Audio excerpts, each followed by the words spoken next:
So again, good evening and a big congratulations to the folks that are on the call this evening on your admission to Trinity-Pawling School. We had a really great group of students that applied this year, and we are so thrilled to have offered admission to all of you. I do see some names of students that I know have already accepted our offer and will be joining us this year. So a big congratulations to you. And for those of you that are still starting to make your decisions, this will be a great opportunity for you all to hear more about our school. And as I briefly mentioned, this is the kickoff to our virtual Revisit Day series that will be going on over the course of the next 8 to 10 days here, which will also include the in-person Revisit Day on April 7th, which you're all invited to as well. So without further ado, I would like to introduce Headmaster Taylor here, and we'll be able to begin this. I know some folks had submitted questions. If you have any specific questions that come up while we're chatting here, feel free to put them in the chat function, and we'll do our best to answer those in this webinar. I also want to make sure that we know that we'll be respectful of the time, knowing that we have some of those program events that will be starting at around 7:30 this evening. So we'll make sure we wrap up in time for you all to get over to those program specific events. But Mr. Taylor, Headmaster Taylor, I would like you all for you to introduce yourself and thank you again for joining us this evening. Well, good evening. Good evening, everybody. Thank you for taking time out of your evening. We're excited about your admission to Trinity-Pawling School. Welcome to the Pride. And we've got a great group of students here already who I know are eager to welcome new students as they are every year. You know, for us at Trinity-Pawling, Pride is, of course, our mascot, a pride of lions, but it also simply reflects how we all feel about the school. You know, we're proud of what this school does for young men. We're proud of the faculty that are here. We're proud of the alumni who have whose lives have been transformed, and that's their word, not mine, through their experience here at Trinity-Pawling School. So pride for us runs deep in many ways. I want to share with you just a little bit about my own background and what has led me to Trinity-Pawling. I began my career here right out of graduate school. So I was the teacher, coach, dorm parent person. And then I spent a couple years doing what Mr. Beck does in the admissions office and traveling around the country and talking about Trinity-Pawling and letting people know about the good things happening here. Then for 9 years, I was the associate headmaster, and so sort of ran the day-to-day life of the school. Then in 2001, I had an opportunity to create a middle and upper school program in Memphis, Tennessee, at an independent school that had an elementary school, but it was looking to build a high school. So I left, I packed up, my family and I, we had two small children at the time that we raised here, and we moved to Tennessee and we started a school. And since Trinity-Pawling was sort of the model that I only knew, there are a lot of things at this school in Tennessee that are very similar to Trinity-Pawling, which is kind of neat, with one big difference, and that this school in Tennessee was is co-ed. So, and that school got to be a very big school, over 1,200 students, 3 campuses, pre-K through 12. So I did that for 14 years, and then had the opportunity to come back here when my predecessor announced his retirement. And the reason there were many reasons that I wanted to return to Trinity-Pawling. But you know, one chief reason among them was the opportunity to work to combine the importance of tradition, which is a very important aspect of Trinity-Pawling, sort of respecting the traditions of the school and specifically the founding ethos of the school's founder, Dr. Gamage, but also at the same time become a little bit more innovative in how we approached teaching and learning. And so that's really what we've been doing, what I've been focusing on for the past almost 7 years now as headmaster here. And it really is captured in the mission of the school, and that is to make a transformational difference in the lives of the students we teach by enabling them to discover and pursue their distinctive gifts and talents. And this is always something that Trinity-Pawling has done very well. And I think that it's extremely important to be talking about gifts and talents when we're working to educate boys. There are so many different socially constructed definitions of what it means to be a man or a young man, and unless schools are really doing a good job of promoting self-awareness in the students that they teach, then these definitions will be just accepted without thought. And I think that that's not a good course of action for any young person, but specifically for a young man. And so we talk a lot about gifts and talents, and talking to the boys that first of all, saying you have them. Each of you have distinctive gifts and talents, and that it's our job as educators to help you discover what they are, and we'll help you nurture those gifts and talents and cultivate them, and to bring them out into the open so that you become more aware about what is distinctive in you. And a lot of the innovation that we've been creating over the past 7 years are actually curricular programs that are designed to do just that. And at the same time, to lean more deliberately into what it means to be a boys' school, because boys learn differently than girls. And boys learn best when they're active. Boys learn best when they are engaged with some greater autonomy in their learning. Boys learn best when they can be collaborating, working in teams with others. And so we've created various different curricular programs that are graduation requirements that really capture that active learning. And we truly believe that we're doing this in the most distinctive way than any other boys' school. And we have a number of students here who were not even looking at boys' schools. They were looking at co-ed schools, and they found out, well, I really like what they're doing here because I can really discover who I am. So I'm looking forward to the opportunity to get to know you as parents, get to know you as students in that process that is perhaps the most important process of the adolescent years, and that is the process of self-discovery, self-awareness, and recognizing what is distinctive about each young person. So I look forward to being on that journey with you.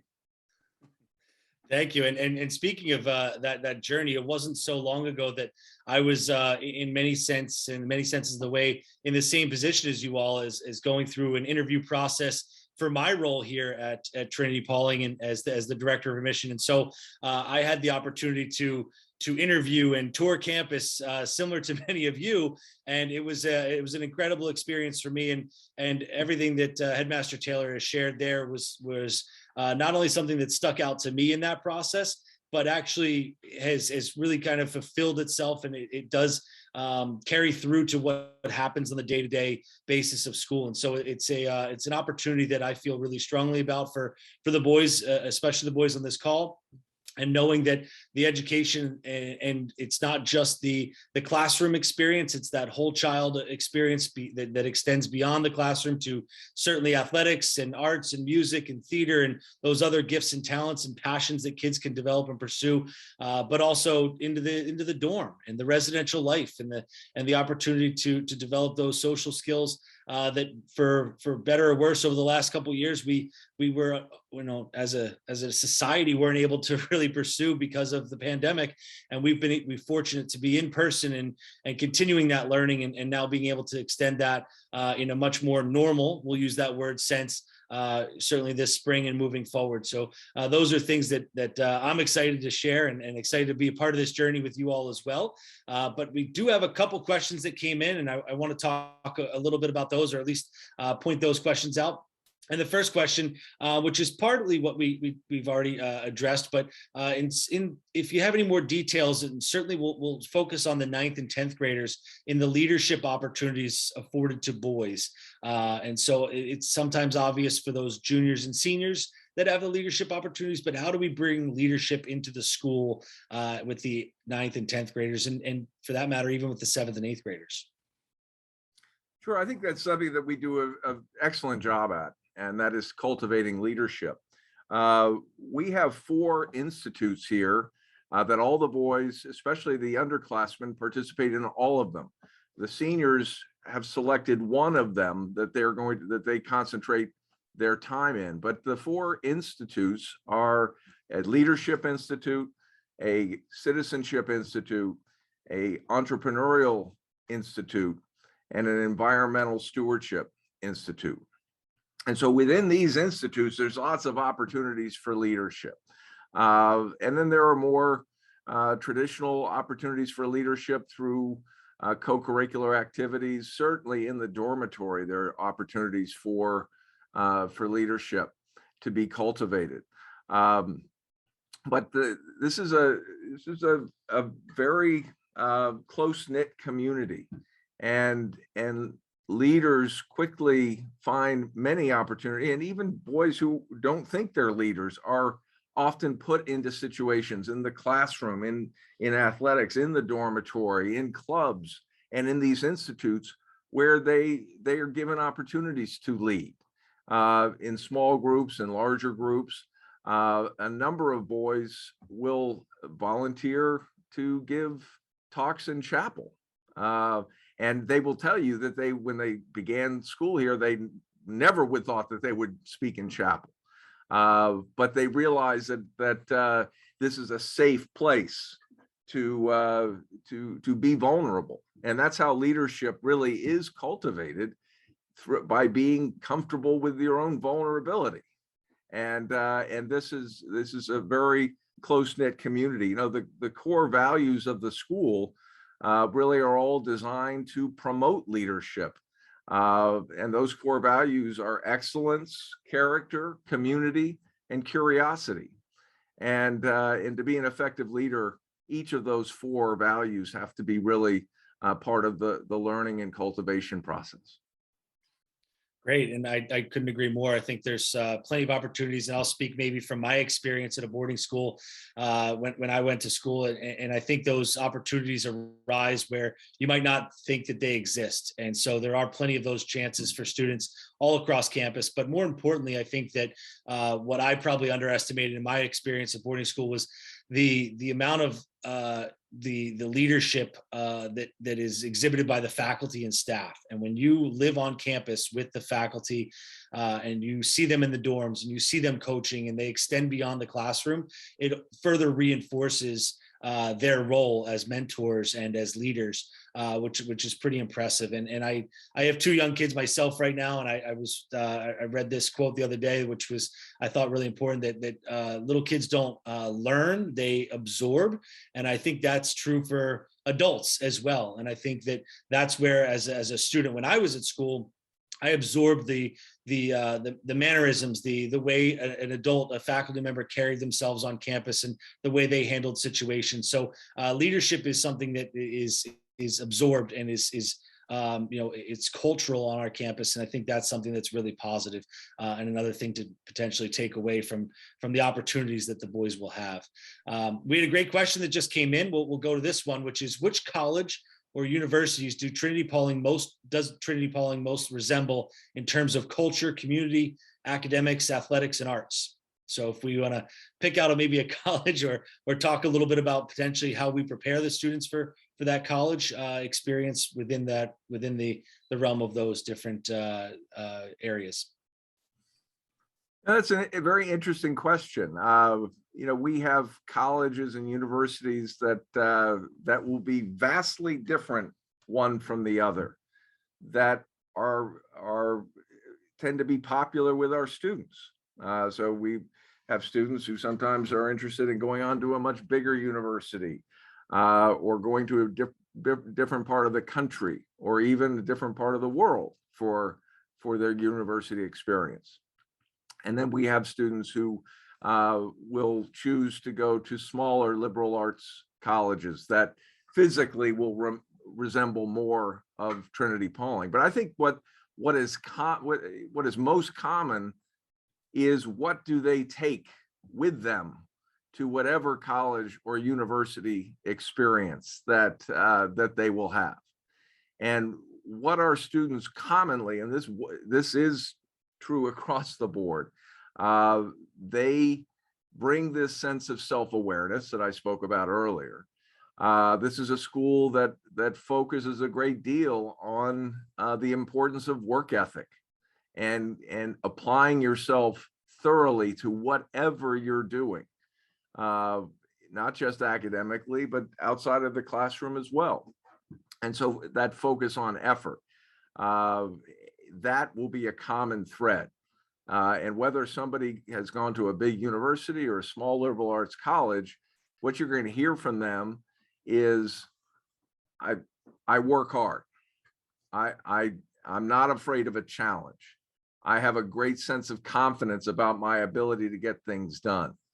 And on the relationship side, they've spent how many years that they've been here in a smaller residential community, living with their teachers. They are not afraid to go up to a professor and say, oh, when are your office hours? I want to come by and see you and talk about this lecture or this assignment. They're not afraid to look at their professors right in the eye and acknowledge them. And that is something that their professors are not used to for a vast majority of the students that they are teaching. So, a student coming in, a freshman at a smaller college, larger university, typically has got a tremendous opportunity to stand out.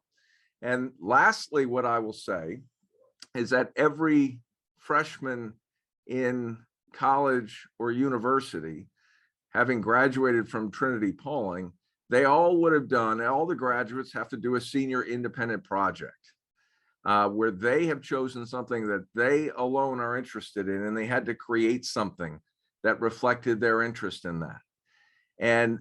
And most, if not all, of these students are taking that experience with them. And many are going to pursue a course of study that relates to what they chose to do in their senior independent project, whether directly or indirectly. And so they have emerged so far ahead and more well prepared because of the academic experiences that they've had here, and the social living experiences and the relationships that they'd have with their community. So that's what all the graduates are going to have in common across any type of college that they're going to go to. And beyond college for that matter too, right? So Sure. absolutely. So this is a great question that was brought up. And again, I feel like we've touched on this, but I want to make sure that we address this specifically. But in what ways are the faculty and the students responsive to diversity, equity, and inclusivity regarding teaching and learning on campus? Great question. Before there was sort of a terminology that we now refer to as diversity, equity, inclusion. There've always been at Trinity-Pawling a focus on how do we live together respectfully, and how do we hold in high regard the dignity of every individual in this community. And that's something that emanates from the school's Episcopal foundation and Episcopal tradition. That's why we gather in community, both in chapel and in the dining hall. We're deliberate about that. And so we work to develop the respect and the dignity that comes through relationships. And so then when you take that very foundational, very in the core essence of the school, and then you move forward into very specific ways about how we approach diversity, equity, inclusion in our academic program, in the teaching and learning program, it's, we're speaking language that is familiar to the students, familiar to the faculty, because we're all committed to this fostering a sense of belonging, that everybody here needs to feel that they belong here and that they're respected here, and that they're held in high regard here. Now, with specific regard to teaching and learning, every academic department regularly reviews their curriculum in that department. Each teacher reviews their specific teaching curriculum through the lens of diversity, equity, inclusion, making sure that we're not getting used to teaching the same books in English class, but mixing things up and keeping things fresh. That helps the teachers become or stay fresh in their field, and that also makes sure that we're nimble with our curriculum. We also have a pretty large focus on elective courses here, and teachers can teach different courses. Teachers have the freedom to create their own curriculum in a year-long course or in elective courses that we teach.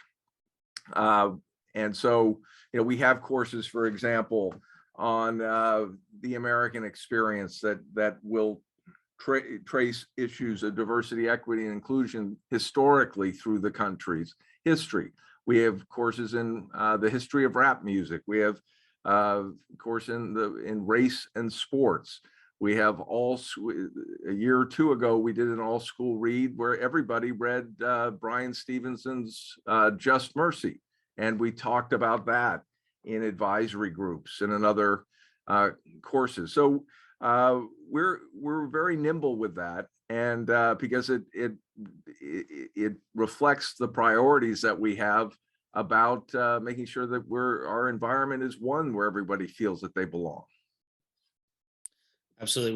Well said. And I echo that. And I feel like we live that every day. And as we as admissions officers went through the process this year of meeting students, we made sure that those are the types of conversations we were having with the admitted students as well. So in continuing to make sure that we're attracting the right students to continue that culture on campus is really important to us on that incoming student as well. So I would also add, if I can add one more point, that the school also is committed to to all aspects of diversity, including neurodiversity. So we have students who will be different learners one from another, and that makes this a more vibrant community, and it makes the teaching more vibrant, because the teachers have to be very cognizant of individualizing and making sure that they're teaching to everybody in the classroom, and that makes us better teachers. Absolutely. And I know that we've probably addressed this on some other fireside chats and things like that, but as we have about 5 minutes left here, I want to kind of get your take. If you were to pick one word to describe Trinity-Pawling, what word would that be and why? From my perspective, or for let's say from your perspective. Yeah. It's hard for me to limit it to one word. Can I give you two? I'll accept two. Yes. Okay. So my first word would be scrappy. That Trinity-Pawling is proud of being scrappy. We're gonna, we work hard, and the boys learn how to work hard. Athletically, we're not gonna back down to any competition. We're gonna be scrappy, from the time the game begins to the time the game ends. We're going to be scrappy in terms of pushing ourselves to be better as a school, as teachers, as students. And then the second word I would say is genuine. And, I've mentioned earlier that I've had 2 different stints here at Trinity-Pawling. And this is and the scrappiness transcends the time from the late 80s to right now, but also this sense of genuineness. And that really comes from the boys. They're the ones who talk about this sense of brotherhood. And they hold that in high regard, and what they hold in high regard within that context of brotherhood. And other boys' schools will use the same word, but it's going to manifest itself differently at different boys' schools. But here there is this genuineness. What does not work well here from the student's perspective or from the adult perspective is arrogance. Conceit and arrogance don't do well at Trinity-Pawling. They never have, and I doubt they ever will, because it undergirds this sense of genuineness.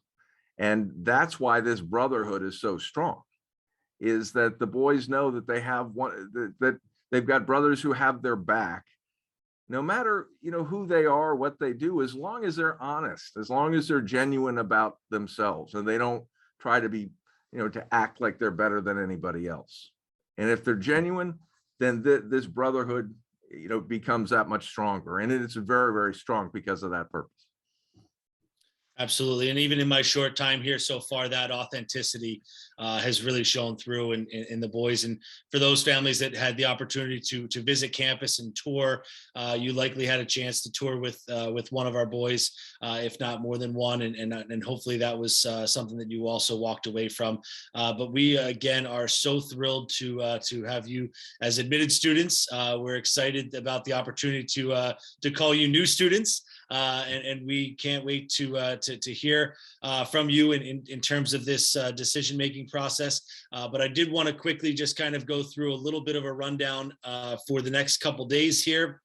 Again, giving you a few moments there to switch over to the events that we have planned for this evening for you all, which for this evening, we have that fall sports or fall program day with cross country, mountain biking, football, soccer, and our varsity farming, which is a pretty cool, unique program. And then tomorrow will be kind of our winter sports day in the evening there. Wednesday will be our spring sports. Thursday's performing arts, fine art, music, and then our computer science.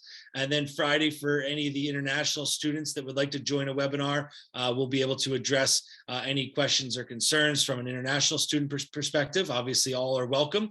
And then next week, we kick off kind of the academic portion of our programming with an academic panel that dives a little bit deeper into the winter session, the institutes, and our college counseling, our Center for Learning Achievement, which is a tremendous program. And that's early next week.